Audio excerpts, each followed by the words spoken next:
구독자 여러분 안녕하십니까.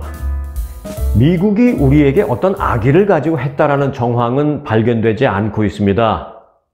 야, 뜬금없이 무슨 말이냐고요? 네, 어제 막 미국을 방문한 한국의 김태효 국가안보실 차장이 최근 미국의 한국 대통령실 감청 사건과 관련해서 기자들의 질문에 한 답변입니다.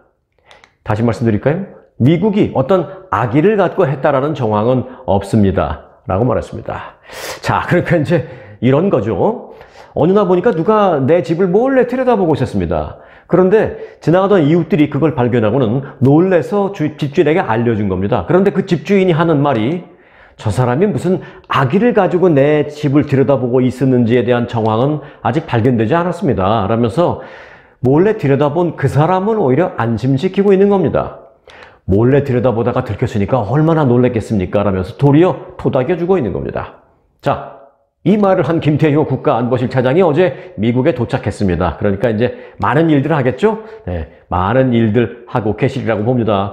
어딜 가서 또 누굴 만나서 또 어떤 국익을 위해서 많은 일을 할 텐데 뭘 하고 미국에서 체류하면서 어떤 일들을 하고 계시는지 소식이 들어오는 대로 이 소식은 레알뉴스 글로벌에서 신속하게 전해드리도록 하겠습니다. 자, 그럼 오늘도 처음 오신 분 또는 자주 오셔서 뉴스를 보시지만 왠지 그냥 또는 악착같이 구독 안 하고 보고 나가시는 분들이 계시다면 편한 마음으로 구독 그리고 알림 설정 해 놓으시고 나머지 뉴스도 함께 하시기 바라겠습니다. 자, 그럼 오늘도 정보의 바다를 향한 항해 출항합니다. 네, 오늘 첫 소식은 참으로 충격적인 뉴스입니다. LA에 거주하던 한 한인 영주권자가요, 한국으로 귀국하면서 무려 10만 명이 사용할 수 있는 대량의 마약을 몰래 들여갔다가 체포되었습니다. 더욱 충격적인 것은 이 사람이 몰래 들여간 이 물품은 마약 외에도 권총과 실탄까지 있었습니다. 그런데 한국 검찰의 발표 내용을 가만히 보면 장 씨가 입국 과정에서 밀수가 그 입국을 하는 과정에서 밀수가 들통나서 체포된 게 아니라 입국 시에는 그 다량의 마약과 권총이 무사 통과해서 서울의 자신의 거주지로 고스란히 이삿짐처럼 옮겨진 것으로 판단됩니다. 검찰이 그렇게 발표한 건 아닙니다. 하지만 제가 검찰의 발표 내용을 쭉 보니까 저는 그런 판단이 먼저 듭니다. 검찰 발표 내용에서 여러 가지 발표하고 또는 발표 안 하고 이런 여러 가지를 퍼즐을 조각을 맞추어 보니까 그런 결론을 어렵지 않게 얻을 수 있다라는 생각입니다. 자, 일단 발표 내용을 좀 더 전해드리면 이렇습니다. 이 장모 씨라는 이 한인은 귀국 이삿짐으로 위장해서 밀수해 들여갔다가 귀국 몇 달 후에 한국에서 체포되었습니다. 이 한미 수사당국은 그가 LA 지역의 한인 마약 조직 범죄단과 연관이 있는 것으로 보고 공조 수사를 통해서 이들 마약 조직을 추적 중인 것으로 알려졌습니다. 한국 검찰의 마약 범죄 특별수사팀은요, LA 출신의 이 한인 영주권자 49살 장모 씨를 특정범죄 가중처벌 등에 관한 법률 위반, 그리고 총포, 도검, 화약류 등의 안전관리에 대한 법률 위반 등등의 혐의로 구속기소했습니다. 검찰이 그렇게 우리가 구속기소했습니다 라고 마치 자랑스럽게 발표를 했습니다.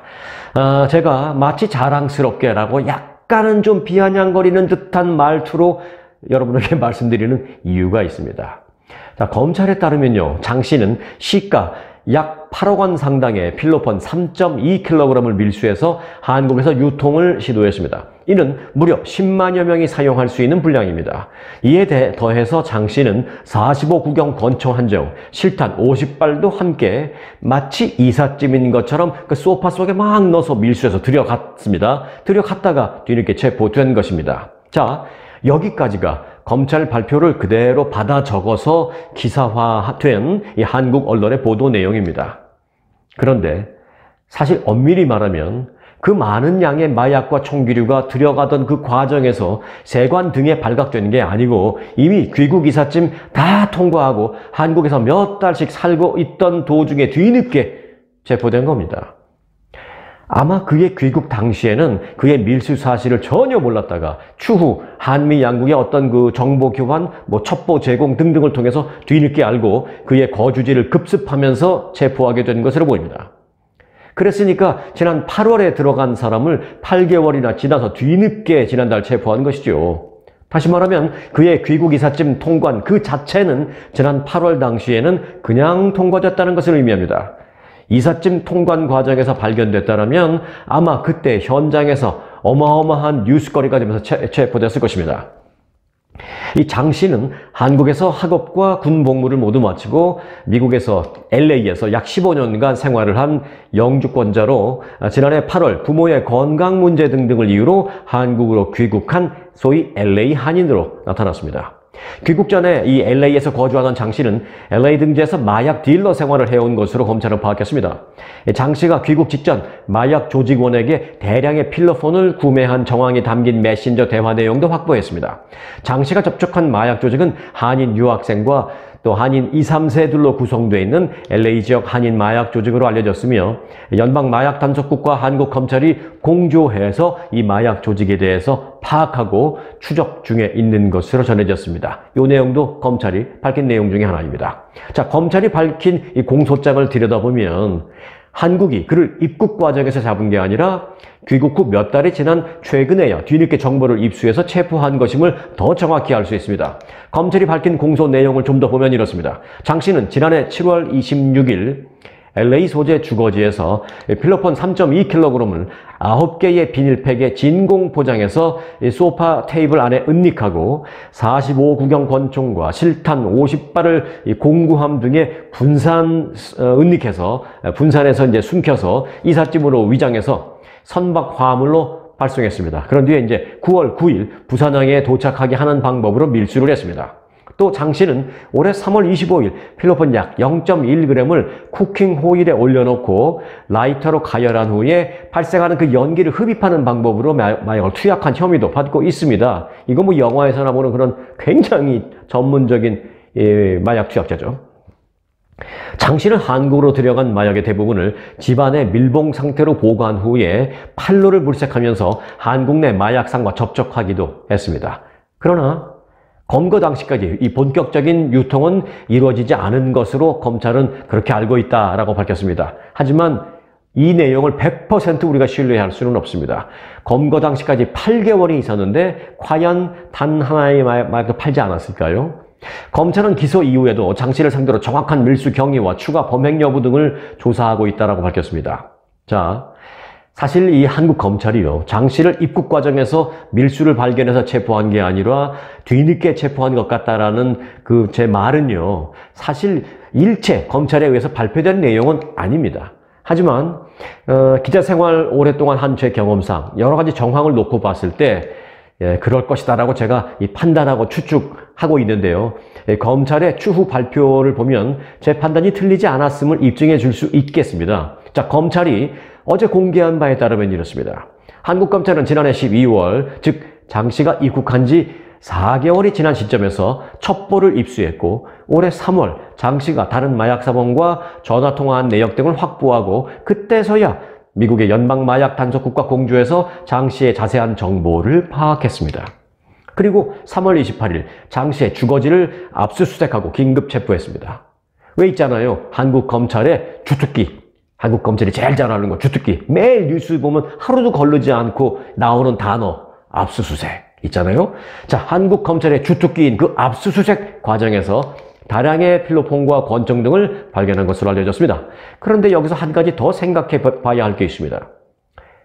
검찰이 장 씨가 한국에 입국한 후 그를 체포하기까지 무려 약 8개월이라는 기간이 있었습니다. 이 기간 동안 장 씨가 갖고 들어간 마약을 가만히만 갖고 있었을까요? 위험을 무릅쓰고 밀수한 그 마약을 8개월 동안 갖고만 있었을 리가 만무합니다. 이미 상당 부분을 유통시켰을 것으로 저는 짐작합니다. 검찰 발표 내용은 대부분을 아직은 유통시키지 않은 것으로 판단하고 있다라고 검찰은 그렇게 밝혔습니다만은 저는 아니라고 봅니다. 생각해 보세요. 마약을 그렇게 엄청난 양을 가지고 가는데 유통 라인 하나도 없이 아무것도 없이 그냥 무작정 그걸 가져가는 사람이 세상에 어디 있습니까? 어느 정도 이거를 팔 수 있는 판로를 다 알고 또 중간에서 팔 수 있는 중간 책들도 어느 정도 아니까 다 그들과 통화하고 연락하고 그들과 협의하에 이만큼 가져간 거지 아무것도 없이 그런 중간 책이나 뭐 판로나 하나도 없는데 아무 생각 없이 그 많은 양을 혼자서 가져가는 사람이 세상에 어디 있습니까? 정말 검찰이 그걸 믿고 있다면 바본데 검찰이 그렇게 생각하지 않겠죠. 한국 검찰은 이 장 씨를 체포했다라는 그 내용, 체포했다라는 내용만 열심히 지금 홍보하면서 그 중에서 좀 촉망받고 이쁨 받고 앞으로 정치계에 나갈 그런 검사 골라서 야, 오늘 기자들 앞에 발표는 네가 해. 그러면 감사합니다. 가서 딱 어떤 특정 검찰이 나와서 기자 앞에서 발표하잖아요.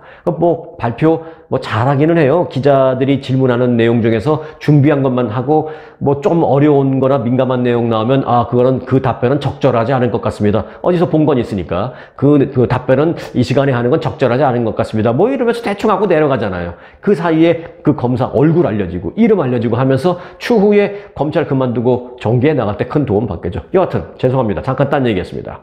한국 검찰은 장 씨를 체포했다라는 내용만 열심히 홍보하고 있지 그 8개월 동안 장 씨가 유통시켰을 수 있는 그 끔찍한 내용에 대해서는 아무 말이 없습니다.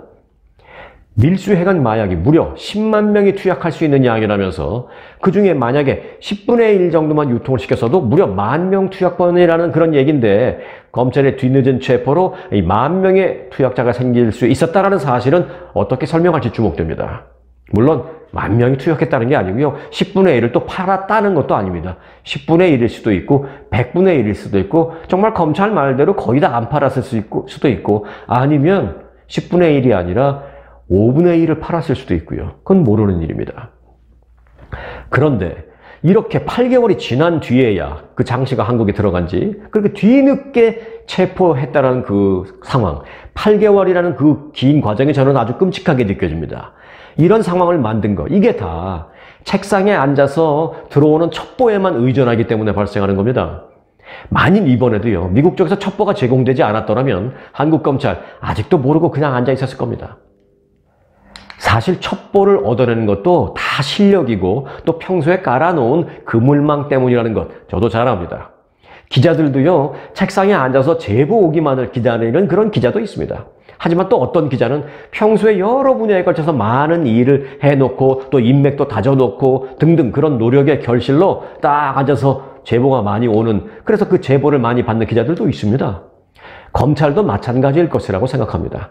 하지만 10만 명의 투약이 가능한 엄청난 양의 이 마약을 갖고 들어간 끔찍한 인물을 입국 후에 8개월이나 지나서 체포했다는 것, 그 스스로 검찰은 체포를 자랑할 게 아니라 8개월 동안 체포를 하지 못했다는 그 사실에 대해서 반성하고 책임 소재를 따져봐야 합니다. 뭐 책임 소재까지는 제가 안 하겠습니다.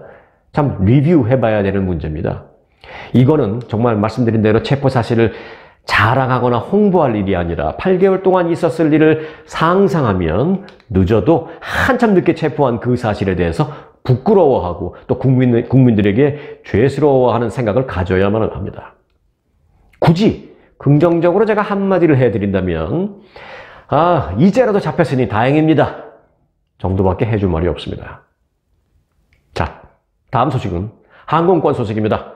싼 항공권 소식이요. 그런데 이제 조금 안타까운 것은 뉴욕 쪽에 거주하시는 분들에게는 아주 적절하게 해당되고 그렇지 않은 분들은 그냥 조금 입맛만 다실 수 있는 그런 소식인데요. 자, 한국 최초 하이브리드 항공사 에어 프레미아가 뉴욕 노선 첫 취항을 기념해서 오는 25일까지 뉴욕발 인천 노선의 항공편을 이용하는 고객을 대상으로 초특가 프로그램을 진행합니다. 이번 행사를 통해서 판매되는 뉴욕 인천 이코노미석 왕복 항공권은 항공 운임 플러스 유류 할증료 플러스 공항시설 사용료 등등 모두 포함된 액수인데요. $1,001밖에 안 됩니다. 와, 굉장히 싼 겁니다. 특히 지금 준 성수기잖아요. $1,001로 책정이 됐습니다. 단 오는 4월 25일까지 항공편을 예약한 고객에 한해서 적용됩니다. 그런데 예약을 한다고 해서 바로 그 안에 떠나야 된다는 건 아니고요. 떠나는 거는 충분히 시간이 있는데 예약 자체는 빨리 해달라는 거죠. 그러니까 에어 프리미어가 4월 25일 전까지 예약을 딱 받아서 1년 정도까지 이 비행기 쫙 풀로 채워놓고 비즈니스를 하겠다는 그 얘기예요. 선착순 조기 마감될 수 있으니까 참고하시기 바라겠고요. 탑승 기간은요. 예약은 4월 25일 전까지 해야 되지만 탑승 기간은 취항일인 5월 22일부터 내년 3월 30일, 내년 30일 그 전까지만 비행기 타면 됩니다. 괜찮죠? 뉴욕 취항 기념 특가 항공권은 에어프레미아 홈페이지 에어프레미아.com과 그리고 뉴욕, 뉴저지 지역의 한인 여행사를 통해서 구입할 수 있습니다. 에어프레미아의 뉴아크 리버트 국제공항 취항. 이 에어 프레미어가 어느 공항에서 떠나는 것도 중요한데요. 뉴아크 리버티 국제공항 취항을 합니다. 기존에 대한항공과 아시아나항공은 모두 어디서 취항을 하냐면 JFK 국제공항에서 출발을 했거든요. 그런데 이것과는 달리 한인들이 많이 거주하고 있는 뉴저지 지역에서 인천으로 향하는 또 하나의 선택지가 생겼다라는 점에서도 또 의미가 있는 것으로 평가됩니다. 출국편은요, 뉴욕에서 한국으로 출국하는 것은 주 4회인데요. 월, 화, 목, 토로 정해졌습니다. 월, 화, 목, 토. 뉴아크 리버티 국제공항에서 새벽 0시 30분에 출발해서 다음날 한국 시간으로 다음날 오전 4시 25분에 인천공항에 도착합니다.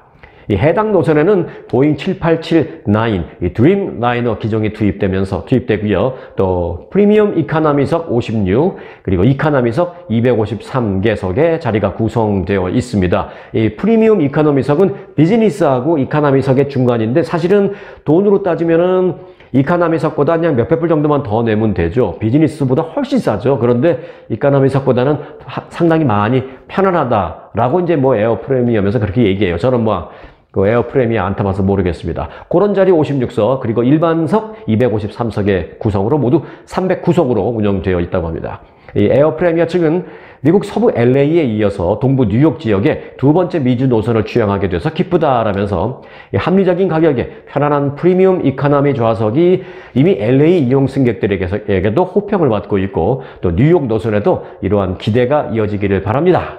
라고 밝혔습니다. 자, 다음 뉴스는요. 개 뉴스입니다. 이 개 발음할 때 참 한국말을 비교적 정확하게 발음을 한다고 생각하는 저도 굉장히 사실은 어려워요. 그리고 저도 사실은 정확하게 하는 것 같지도 않아요. 사실은 멍멍이 개는 개, 그리고 이제 뭐 개떨 할 때는 개인데 요거는 이제 먹는 개, 크랩은 어떻게 발음하나요? 여러분들 한번 해보세요. 이거는 그냥 개인데 이 개가 멍멍이 개하고 별 발음 차이 나게 제가 잘 못하겠어요. 자, 크랩 얘기입니다. 네. 인류를 위해서 파란 피를 뽑히던 투구개라는 그 개 이름, 크랩 이름이 투구개예요. 투구개가 미국 일부 지역에서 일시 포획 중단된다라는 소식입니다.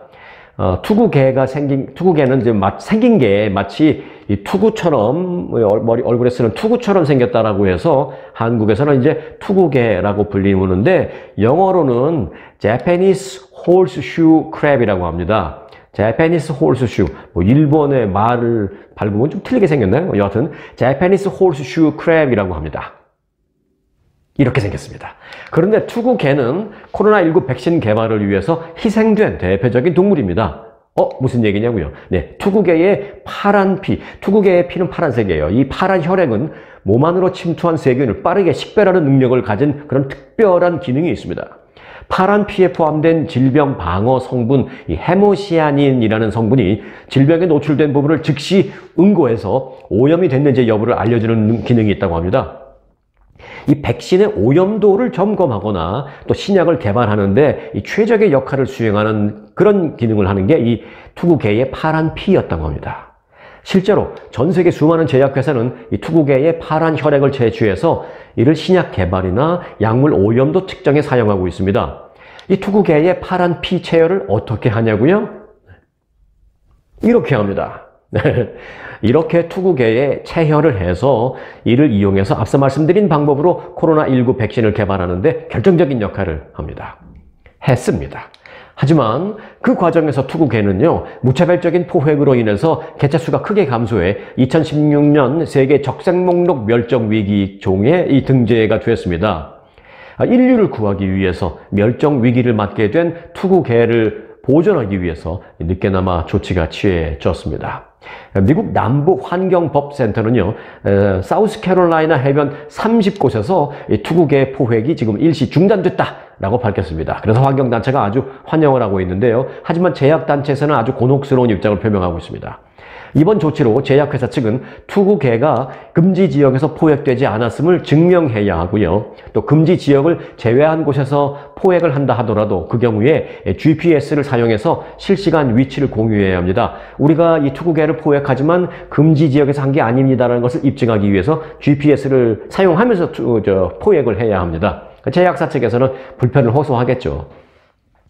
한편 이 실험에 사용되는 투구개 대부분은요, 대서양 연안 해변에서 포획이 됐는데, 포획 후에 실험실로 옮겨진 이 투구개는 몸 안에 있는 자신의 그 파란 혈액 약 30% 정도를 강제 체혈당한 뒤에 바다로 되돌려집니다. 그런데 바다로 돌아간 투구개들 중에 약 3분의 1은 제대로 생존하지 못하는 것으로 추산되었습니다. 인류가 코로나19를 극복하는 데 있어서 이런 투구개, 이 크랩의 희생이 있었는지 저도 이번에 처음 알았습니다. 생물을 놓고 뭐 무슨 명복을 빌어주는 것도 참으로 이상하니까 그저 감사한 마음 정도는 갖도록 하겠습니다. 자, 다음은 경제 뉴스를 좀 보겠습니다. 걱정스러운 경제 시그널이 몇 개 눈에 띄고 있습니다. 지난 3월, 그러니까 지난달이죠. 실리콘밸리뱅크 파산을 비롯해서 미국에서 파산 신청이 크게 증가했다는 소식입니다. 미국에서 지난 3월 파산 신청이 71건에 달했습니다. 이는 지난 2월 58건에 비해서 증가하는 것입니다. 개인 파산이 아니라 은행들의 파산을 지금 말하고 있는 것입니다.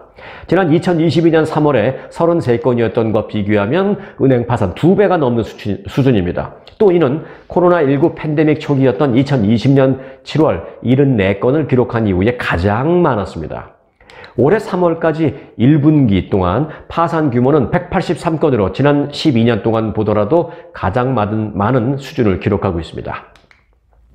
그런가 하면 미국의 급격한 금리 인상에 더해서 실리콘밸리뱅크 등 소규모 은행의 잇따른 붕괴로 인해 연준이 우려하는 신용 경색이 예상보다 더 큰 규모로 나타날 수 있다라는 걱정이 제기됐습니다. 신용 경색, 영어로는 크레딧 크런치라고 하는데요. 금융기관에서 돈이 제대로 공급되지 않아 기업들이 어려움을 겪는 현상입니다. 다시 말해서 금융기관이 돈이 많이 이제 충당되지 않아서 기업들에게 많이 돈을 빌려주지 못해서 발생하는 그런 어려움입니다. 금융기관도 어려움을 겪고 돈을 많이 못 빌리는 기업도 어려움을 겪고 하는 그런 문제를 신용경색 또는 크레딧 크런치라고 합니다. 로이터 통신은 지난 1년간 공격적으로 기준금리를 인상해온 미국의 연준이 신용경색과 대출 감소 상황에 직면해 있다라고 진단을 내렸습니다. 기준금리가 오르면 소비자와 기업들은 대출받기가 더 어려워지고 대출 비용도 더 비싸집니다. 이론적으로는 신용대출을 통한 상품과 서비스에 대한 수요가 줄고 또 결국에는 물가 상승률도 낮아지게 된다라고 되어 있습니다. 경제 논리에는 물가 상승률이 낮아지는 건 좋은 거잖아 하실 수도 있는데요. 하지만 관건은 이 같은 신용 경색으로 인한 대출 감소 현상이 얼마나 빨리 나타날 것인지 그리고 또 얼마나 크게 나타날 것인지의 여부입니다. 그걸 지켜봐야 한다는 것입니다. 특히 지난달 실리콘밸리뱅크와 시그니처뱅크의 붕괴로 금융시장에서 위기감이 더 커졌고요. 이 때문에 예상보다 더 심각한 크레딧 크런치, 이 신용 경색이 발생할 가능성이 여전히 높아지고 있다는 것입니다. 이미 그 이전부터 급격한 금리 인상으로 인해서 소규모 은행들은 큰 압박을 받고 있는 상황이고요. 또 고객들은 은행에서 현금을 빼서 더 높은 수익률을 주는 국채나 머니마켓 펀드, MMF라고 하죠. 이 머니마켓 펀드로 옮기면서 은행 시스템에 대한 우려, 그럼 걱정 또는 불신이 지속되고 있는 그런 상황입니다. 지난해 4분기 설문조사에 따르면 은행 가운데 45%가 상업용 대출, 즉 커머셜 론과 기업 대출 기준을 강화하고 있다는 것입니다. 이 수치가 이미 경기 침체 수준에 근접했다라고 로이터는 분석했습니다. 미국의 은행감독협의회가 지방은행에 다니는 직원들 330명을 대상으로 조사한 바에 따르면 이들 가운데 94%가 경기 침체가 이미 시작된 것으로 생각됩니다 라고 답변을 했다고 합니다. 330명 조사에 응한 은행원들 94%가. 실제로 이 뱅크 오브 아메리카에 따르면요, 은행 대출에 의존하는 중소기업들은 이미 수익이 악화되고 있는 것으로 조사됐습니다. 정확한 건 아니지만 일반적으로 이 전문가들의 분석 기준이 하나 있는데요.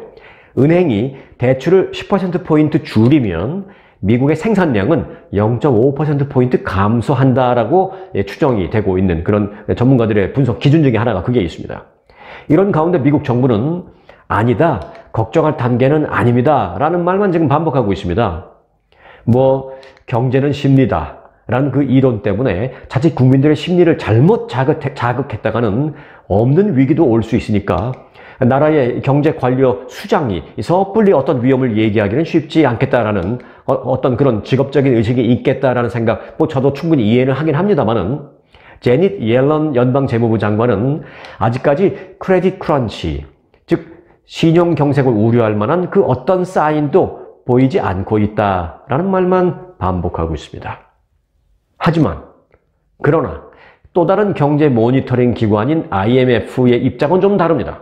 IMF는 어제 세계 경제 전망 보고서를 발표했는데 이걸 좀 진지하게 볼 필요가 있습니다. IMF는 이 보고서를 통해서 이렇게 했습니다. 금리 인상이 세계 금융 시스템 위협이 될 것이다 라고 경고를 하면서 은행들이 대출을 줄이면 세계 경제 성장률이 최악의 경우 1%까지 추락할 것이다 라고 지적했습니다.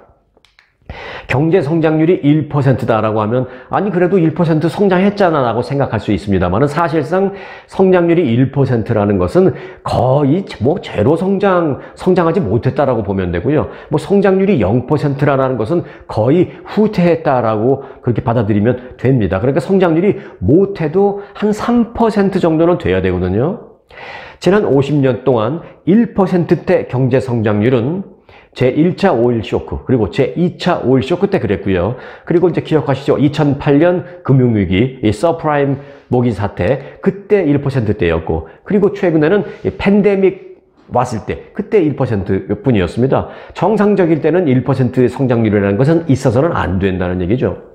IMF는 또 이 실리콘밸리 뱅크 사태가 시작된 미국은 은행 주가 하락으로 대출 능력이 1% 감소하고 또 이에 따라서 올해 미국 GDP 성장률에서 0.44%포인트가 날아갈 수 있다라고도 내다봤습니다.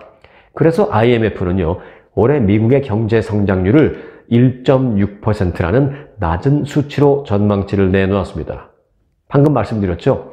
1%가 아니라 이제 1%대가 이제 좋지 않은 거라고 이제 말씀드렸잖아요. 1%대의 성장률이라는 것은 지난 역사 동안 몇몇 그런 위기 때밖에 없었다는 얘기인데 IMF가 올해 미국의 경제 성장률을 1.6이라는 소위 1%대의 경제 성장률 전망치를 내놓았다라는 것은 상당히 우리가 진지하게 들여다봐야 한다는 얘기입니다. 제닛 옐런 그 재무부 장관처럼 뭐 나쁜 시그널 아직도 본 적 없습니다. 아닙니다. 괜찮습니다라는 말만 계속하고 있으면 안 된다는 거예요.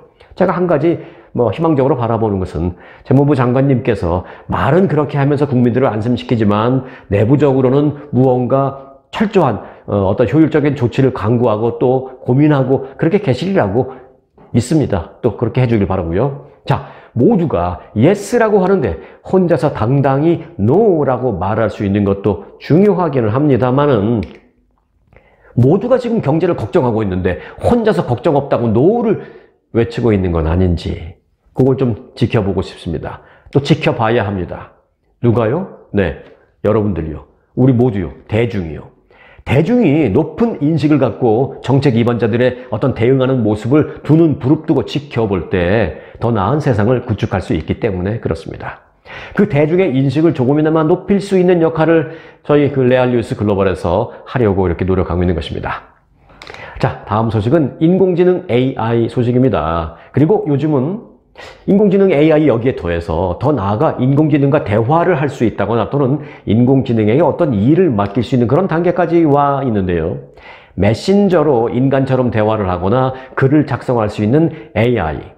잘 아시는 챗 GPT가 이메일 등을 통해서 개인정보를 빼돌리는 이 피싱 공격에 활용될 수 있다는 우려가 제기되었습니다. 국가안보국 NSA의 이 랍 조이스 사이버 안보국장은 어제 이렇게 말했습니다. 사람들이 챗 GPT가 작성한 피싱 메시지에 더 당할 것이라는 우려에 대해서 전적으로 저도 동감을 합니다. 라고 말했습니다. 챗 GPT, 인공지능이 사기치는데 활용될 것이라는 그런 걱정이죠. 조이스 사이버 국장은 외국의 악의적인 사람들은 챗 GPT로 매우 믿을만한 원어민 수준의 영어 문장을 만들어내서 피싱 공격을 할 수 있고 이를 통해서 국가기관은 물론이지만 개인들도 피해를 입을 수도 있다라고 경고를 했습니다. 그러니까 영어 한마디도 못하는 뭐 예를 들어 뭐 중국 사람 뭐 어느 나라 사람 뭐 예를 들어 볼게요. 뭐 중국 사람인데 영어 한마디도 못해요. 그런데 이 챗 GPT를 통해서 내가 이렇게 미국 사람을 좀 현혹시켜서 이런 결과물을 얻으려고 하는데 뭐라고 내가 질문을 하면 이 사람이 내가 원하는 대답을 할까? 챗 GPT 말해줘 라고 하면 영어로 말해줘 라고 하면 영어로 아주 높은 수준의 영어로 쫙 나온다는 겁니다. 그 영어 한마디 못하는 중국 사람도 그걸 활용해서 미국에 있는 사람한테 이메일 보내고 뭐 전화 걸고 해서 사기칠 수 있다는 거죠. 전화를 걸어서 사기를 치는 보이스피싱처럼 이메일로 사기를 치는데 이 챗 GPT가 작성한 수준 높은 영어 능력으로 이메일을 보내서 사람들에게 믿게 만든다라는 것입니다. 챗 GPT. 사실 저도 가끔 반 장난삼아 테스트 해보곤 하고 있거든요. 예를 들어서 제가 뉴스를 준비하고 이 보도 영상을 만들고 하는 이 과정을 챗 GPT에게 내가 이 뉴스를 만들고 출근해서 만들고 이렇게 이런저런 과정을 하고 해서 그래서 보도 영상을 만드는 그런 내용을 소설처럼 만들어 줘 라는 명령어를 내리니까 이렇게 소설을 쓰고 있었습니다.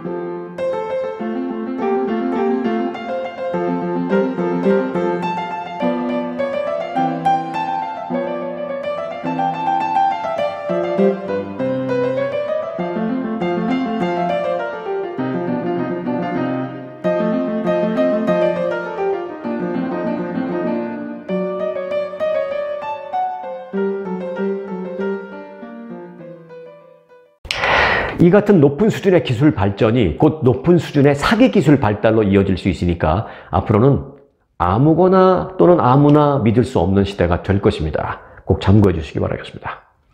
자, 이어서 LA 한인타운 소식입니다. 올 들어 1분기 동안 LA 한인타운을 관할하는 LA 경찰부 올림픽 경찰서 지역에서 심각한 폭행과 빈집털이 범죄가 급증한 것으로 나타났습니다. 특히 이들 범죄의 대상에 한인들도 표적이 돼서 피해를 본 사례가 여러 건에 달해서 한인타운 치안 우려를 높이고 있습니다.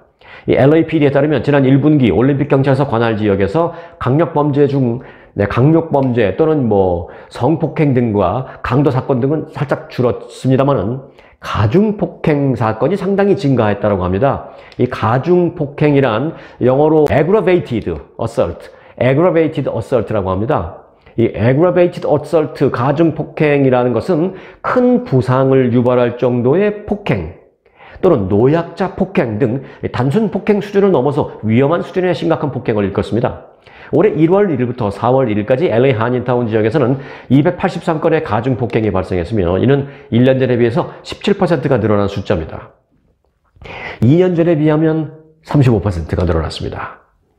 최근에는 LA 한인타운 윌셔 웨스턴 지하철역에서는요, 열차를 기다리던 60세 한인 남성이 흑인이 포함된 20대 용의자 4명에게 또 묻지마 폭행을 당하는 그런 한인 피해 사건도 속출하고 있는 그런 상황입니다. 또 재산범죄의 경우 빈집털이가 증가했습니다. 이 올림픽 경찰서 관할 지역에서 올해 1월 1일부터 4월 1일까지 230건의 빈집털이가 발생했으며 이는 2022년 같은 기간에 191건보다 20.4%가 증가한 숫자였습니다. 네, 트럼프 전 대통령을 형사 기소한 뉴욕의 맨하튼 지방검찰청이 공화당 소속 연방 하원 의원들을 상대로 기소를 방해하지 말라는 취지의 소송을 제기했습니다. 트럼프 전 대통령에 대한 기소를 진두지휘하고 있는 엘빈 브래그 검사장이 어제 뉴욕 남부 연방법원에 짐 조던 하원 법사위원장 등을 상대로 하는 50페이지 분량의 고소장을 제출했습니다. 공화당 소속인 조던 위원장은 트럼프 전 대통령에 대한 수사를 담당했던 마크 포메란츠 전 맨하탄지검 검사에게 법사위 소환을 통보하는 등 기소에 대한 문제점을 계속 지적하면서 검찰을 비판하는 대표적인 공화당 인물입니다. 이에 대해서 브래그 검사장은 조던 위원장이 발부한 그 소환장 집행을 정지해달라라고 법원에 요청했습니다. 또한 향후 법사위원회가 포메란츠 전 검사 이외에도 수사와 관련된 다른 인물에게 소환장을 보내는 것도 금지해달라고 청구했습니다. 엘빈 브래그 검사장은 이 소장에서 검찰에 대한 조던 위원장의 공격은 비헌법적인 공격이라면서 명백하게 검찰을 겁주기 위한 작전이다라고 주장했습니다. 이와 함께 그는 검찰이 트럼프 전 대통령의 지지자들로부터 살해 협박을 받았고 또 1000통이 넘는 항의 전화를 받았다라는 사실을 소개하면서 공화당 의원들은 이 같은 행위에 동참을 하고 있다라고 이 검찰은 비난했습니다. 브레그 검사장은 수사 과정에서부터 트럼프 전 대통령과 공화당 측의 공격 대상이 되는 그런 인물이죠. 트럼프 전 대통령은 기소되기 전부터 브레그 검사장을 비난했습니다. 그리고 기소가 된 후에는 브레그 검사장을 향해서 인간 쓰레기 또는 짐승 등등의 원색적인 표현으로 불만을 표시하기도 했습니다. 공화당도 이 맨하탄 지검에 트럼프 전 대통령에 대한 수사 자료를 공식적으로 요구하는 등, 국회에서는 그런 요구할 수 있는 권한이 있잖아요. 그런 수사 자료를 요구하는 등 트럼프 지키기에 나선 모양새를 보이고 있습니다. 또한 최근에는 뉴욕의 범죄율이 크게 올라가고 있는데 그 뉴욕 범죄율 상승에 대한 맨하탄 지검의 책임을 묻는 어떤 청문회를 추진하겠다라는 방침을 밝히는 등 브레그 지검장을 겨냥한 공격을 더욱 강화하고 있는 모양새입니다. 공화당과 검찰 간의 대립도 또 하나의 관전 포인트가 되고 있는 상황입니다. 네, 다음 소식입니다. 미국인의 절반가량은 자동차를 전기차로 바꿀 생각이 없는 것으로 조사됐다는 결과가 나왔습니다. 시카고 대학 조사에 따르면 응답자의 47%는 다음에 자동차를 살 때 전기차를 구매할 가능성이 없다라고 밝혔습니다. 이번 조사는 5,408명을 대상으로 이루어졌습니다. 전기차 구매 가능성이 아주 높다라고 답한 사람은 19%였고요. 어느 정도 가능성은 있다라고 답한 비율은 22%였습니다. 이 조사 결과를 놓고 보면 향후 전기차 구매 의사가 어느 정도 있다라는 응답은 한 10명 중에 4명 꼴인 셈인데요. 바꿔 말한다면 또 아직 절반가량은, 그러니까 10명 중에 4명이 넘는 47%는 전기차 구매에 그래도 아직은 부정적이다라는 결론으로도 볼 수가 있겠습니다. 자, 매년 발표되는 미국 대학 순위 명단. 이 명단에서 평가를 받지 않겠다라고 거부한 예일대 로스쿨이 있었습니다. 그런데 그 예일대 로스쿨이 이번 평가에서 또 1위로 이름을 올렸습니다. US 뉴스 앤드 월드 리포트는 예일대 로스쿨을 또 1위로 선정했다라고 보도했습니다. 어제 발표된 US 뉴스의 순위 평가가 주목받은 것은요, 예일대 로스쿨이 전국적인 평가 거부 운동을 주도했기 때문입니다. 우리 US 뉴스 앤드 월드 리포트가 매년 대학 순위를 평가해서 하는데, 우리 이거 동참하지 마자. 우리 대학은 빠지겠습니다. 당신의 대학도 그렇게 하시죠. 그래서, 나도 안 할래. 평가 받는 거 거부할래라고 빠진 대학이 상당히 많아요. 그런데 US 뉴스는 공공기관이 아니지만 매년 대학 순위를 평가하고 발표하기 때문에 막강한 영향력을 지니고 있습니다. 그러나 예일대 로스쿨은 지난해 11월 US 뉴스의 순위 시스템은 근본적인 오류가 있다면서 평가를 보이콧하겠다라는 방침을 밝혔습니다. 저소득층 학생에 대한 장학금 비율이 높다거나 또는 월급이 적은 공공 분야에서 봉사하는 졸업생이 많은 그런 로스쿨은 평가에서 감점을 받는 등 부당한 기준이 평가에 반영된다라는 그런 이유에서 보이콧했다는 것입니다.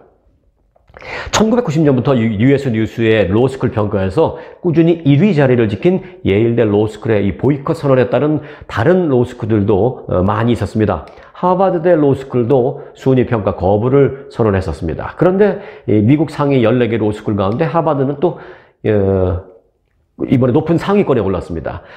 상위 14개 로스쿨을 뽑는데요, 평가받기를 거부한 대학에 그 중에 12개가 올라갔어요.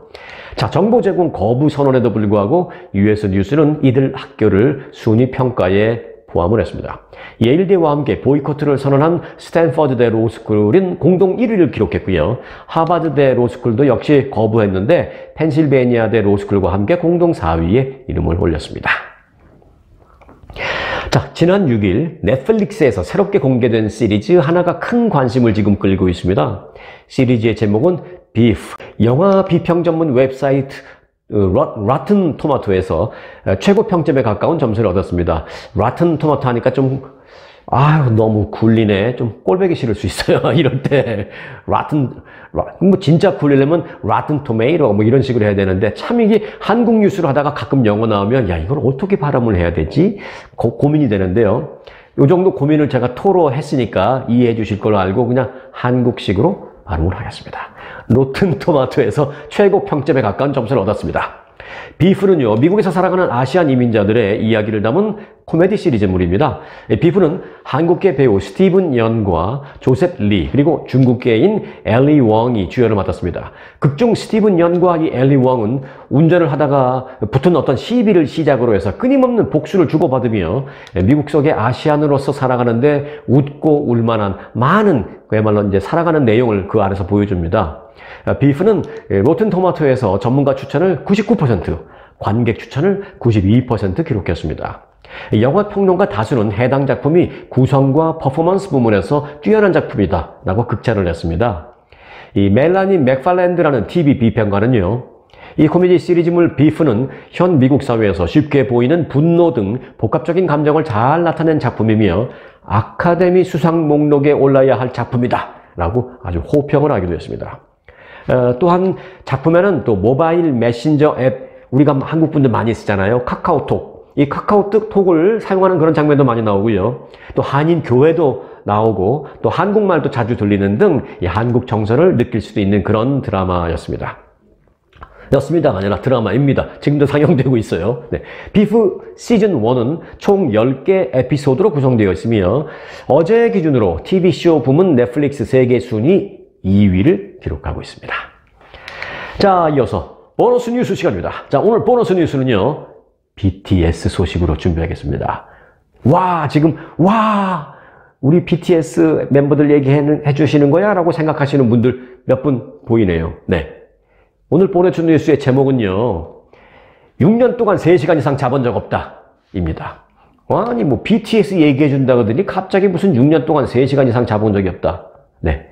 연결됩니다.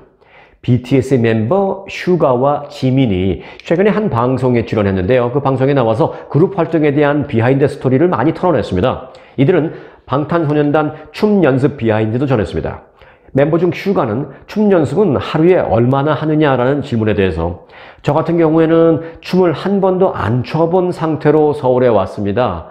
또 데뷔 한 6개월 전부터 하드 트레이닝을 받았습니다. 라고 운을 떼면서 이어서 그러면 잠자고 밥 먹는 시간 제외하고는 계속 춤만 춘 그런 생활이 계속됐었습니다. 라고 말했습니다. 그러면 어떻게 춤을 배웠냐라고 하니까 이제 그렇게 답한 겁니다. 잠자고 밥 먹는 시간을 빼고는 계속 춤만 췄습니다. 라고 말하고요. 지금은 그래서 많이 적응이 됐고 각자 스타일이 있어서 하루 3-4시간이면 연습이 그 정도면 됩니다. 라고 말하고 대신 그걸 2주 정도 쭉 붙여서 합니다. 라고 설명을 했습니다. 멤버 중에 지민 역시 이런 말을 했습니다. 심지어는 눈알도 맞췄습니다. 라고 맞췄습니다. 시선 위치까지 어느 곳을 보고 있는지 서로 맞추는, 너는 여길 보면 너는 여길 봐라.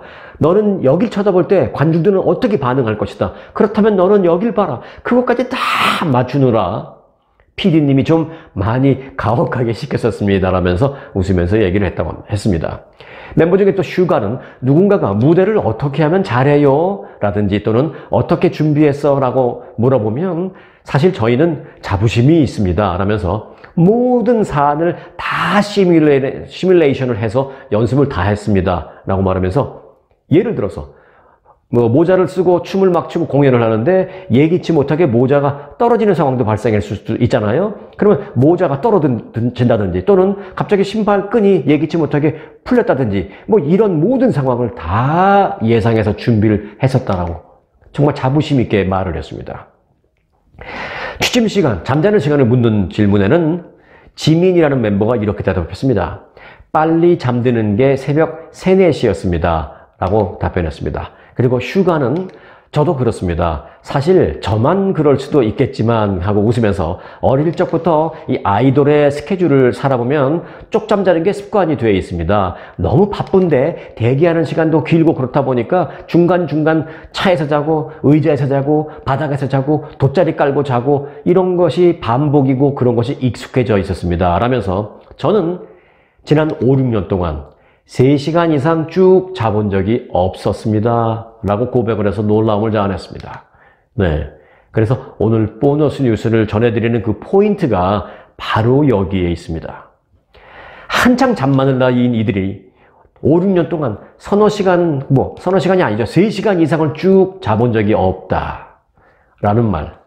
한편으로는 눈물 나게 안쓰럽게 들렸지만 또 한편으로는 그래, 그러니까 성공했구나. 그냥 춤 좀 잘 춘다고 얻어낸 게 아니었구나. 라면서 이해도 되고 안타깝기도 하고 그렇습니다. 누구라도 하루 3시간 자고 노력하면 성공할 수 있다라는 메시지를 던진 것 같기도 하고 그렇습니다. 자, 10,000시간의 법칙이라고 흔히들 말하죠. 어떤 일이라도 10,000시간을 계속해서 노력하면 전문가 수준에 오를 수 있다라는 말입니다. 10,000시간은 하루에 10시간만 노력한다고 치면 3년이 채 안 걸리는 기간입니다. 2년 반 조금 넘는 시간입니다. 그러니까 뭐 나이가 좀 있다 손 치더라도 2년 반 정도 노력하는 건 어렵지 않을 겁니다. BTS 젊은이들만큼은 아니어도 10,000시간의 법칙의 절반만 한다 손 치더라도 준 전문가 정도는 나이와 상관없이 1, 2년 노력을 해낼 수 있을 것입니다. 뭘 할까요? 오늘부터 지금 하고 있는 것 외에 뭐에 대해서, 어디에 대해서 10,000시간의 법칙 안에 넣을지, 뭘 10,000시간의 법칙 안에 넣을지 한번 고민해보고 싶다라는 생각도 듭니다. 일단 구독해 놓으시고 또 알람 설정해 놓으시고 고민 함께 하도록 하시죠. 네. 제 유튜브 영상 그 분석 내용을 보니까요, 한 달에 구독자분들의 시청 시간이 대략 한 10,000시간이 되더라고요. 10,000 조금 넘는 시간이 되더라고요. 뭐 영상 보는데 준 프로가 있을 수는 없으니까 그저 그냥 저와 여러분들 간의 어떤 교감은 이제 충분히 프로처럼 편안해졌고 프로처럼 가까워질 만한 그 10,000시간은 되는 것 같다라는 그런 생각도 듭니다. 그렇게 어떻게든 갖다 맞추려는 생각을 제가 오늘 해보게 됩니다. 그런 생각을 해보면서요, 오늘도 즐겁게 영상을 마칩니다. 오늘도 편안한 하루 되시길 바라겠고요. 저는 내일 뵙겠습니다. 여러분 고맙습니다.